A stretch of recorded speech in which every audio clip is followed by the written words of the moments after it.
taken so much away from people, and you've virtually got this virtual you, which is more real than you in a lot of places. I mean, people's interaction is all online. They go shopping, it's all digital, it's all credit cards. Now you've got scanning into places and all of this sort of stuff. So, and what people have to understand is that world, that birth certificate, all of that stuff you're given is an instrument that you use to operate in the real world. I mean, the birth certificate, the name, the driver's license, the ID card, all of these sorts of things. Sure, I've got one of them and I can use that to operate in your world. It's an instrument that I use, but I'm not that instrument.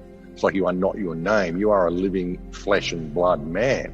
But all of this other stuff is what we identify with, and they're kind of moving us more and more into that. And it's becoming more and more obvious now. It's a way of taking away all of our spiritual connection, a way of taking away our connection to nature, our connection to anything real. It all becomes virtual, and that world becomes far more attractive to a lot of people because they're losing their life skills in the real world.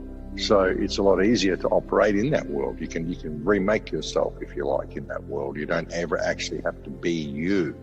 And the more you get into that world, the more of you lose.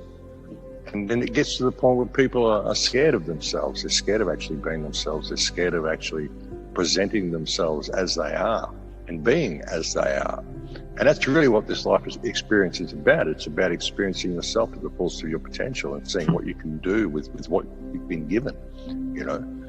The physical aspects of it are basically taking over all the spiritual aspects and leading us into this virtual world, which is not real at all. So it's leading us out of the physical. It's really amazing the way they've done it. I mean, this loop they've kind of got us caught in, which is moving us completely away from anything it means to be human. It's getting to the point that we'll be lying in pods like in the Matrix, It's crazy. That's where they're leading us. And people will be quite happy with that. They'll be quite happy to be driving their virtual avatars and all of this stuff around because they've been programmed into that reality, and that's where they're taking us. It's transhumanism to the next level where they want to go. I can't see how their system can survive. I can't see how the virtual AI reality they want to create can survive. All this social crediting and all of this stuff, like this nightmare dystopia they're building.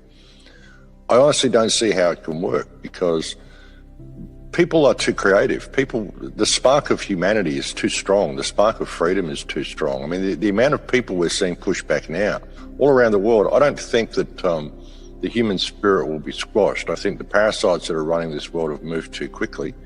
And I don't think they're going to get away with it. I mean, maybe some will move into that, but it's almost going to get to the point where the whole system's just going to collapse and implode in on itself, I think. I don't think the human spirit will allow itself to be squashed in this way.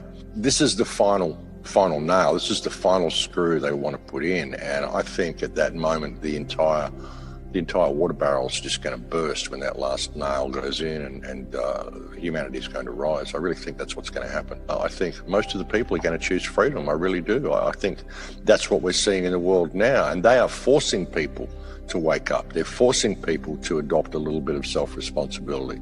Because it's got to the point, I mean, everyone's going, well, things are terrible. Someone should fix it, which is always the thing, someone should fix it. Not me, but someone should. Maybe I might have to take a little bit of responsibility for myself and actually get out there and say, hey, no, we're not going to do this. And that's what we're seeing.